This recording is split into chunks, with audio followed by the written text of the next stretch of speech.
Dress items Amazon, Meesho, Flipkart വഴി വിൽക്കുന്നത് profitable ആണോ? നമ്മൾ കഴിഞ്ഞ ദിവസം ജ്വല്ലറി ബിസിനസിന്റെ ഇതുപോലുള്ള ഒരു വീഡിയോ ചെയ്തായിരുന്നു കേട്ടോ. അതിനുശേഷം എന്നോട് ഡ്രസ് ബിസിനസിന്റെ കാര്യം ഒരുപാട് പേര് ചോദിക്കുന്നുണ്ട്.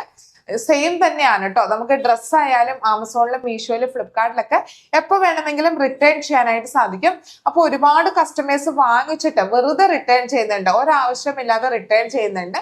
അപ്പൊ ആ ഒരു ഷിപ്പിംഗ് ചാർജും ഒക്കെ നമുക്ക് ലോസിലോട്ട് പോകും. അത് മാത്രമല്ല, ഡ്രസ്സൊക്കെ ആണെങ്കിൽ പലപ്പോഴും നമ്മൾ അയക്കുന്ന രീതിയിലായിരിക്കില്ല നമുക്ക് റിട്ടേൺ ആയിട്ട് കിട്ടുന്നത്, അത് ചുളുക്കിയിട്ടൊക്കെ ആയിരിക്കും. അപ്പൊ നമ്മുടെ പ്രോഡക്റ്റ് ഡാമേജും ആകുന്നുണ്ട്. ഒരുപാട് അനുഭവം ഉണ്ട് കേട്ടോ. അപ്പൊ നിങ്ങൾ ഇപ്പൊ സ്റ്റാർട്ടിങ് തന്നെ ആമസോൺ, മീഷോ, ഫ്ലിപ്കാർട്ടൊക്കെ നോക്കുന്നതിലേക്കാൾ നല്ലത് സ്റ്റാർട്ടിങ് തീർച്ചയായിട്ടും നമ്മളുടെ സോഷ്യൽ മീഡിയ നോക്കുന്നത് തന്നെയാണ്. കാരണം സോഷ്യൽ മീഡിയയിലാണെങ്കിൽ നമുക്ക് തന്നെ റൂൾസ് ആൻഡ് കണ്ടീഷൻസ് എഴുതി സെറ്റ് ആക്കാം. അത്രക്ക് റിട്ടേൺസ് ഒന്നും വരില്ല, ഡാമേജ് ഐറ്റം മാത്രം റിട്ടേൺ എടുത്താൽ മതി. പിന്നെ അടുത്തതായിട്ടുള്ളത് ആമസോൺ, ഫ്ലിപ്കാർട്ടിലാണെങ്കിൽ നമുക്ക് GST നിർബന്ധമാണ്.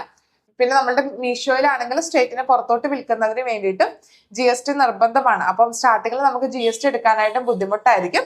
അപ്പൊ സ്റ്റാർട്ടിങ്ങിൽ എപ്പോഴും ഡ്രസ്സ് ആയാലും ജ്വല്ലറി ബിസിനസ് ആയാലും നമ്മൾ നമ്മളുടെ സോഷ്യൽ മീഡിയ ഫോക്കസ് ചെയ്യുന്നതാണ് നല്ലത് കേട്ടോ.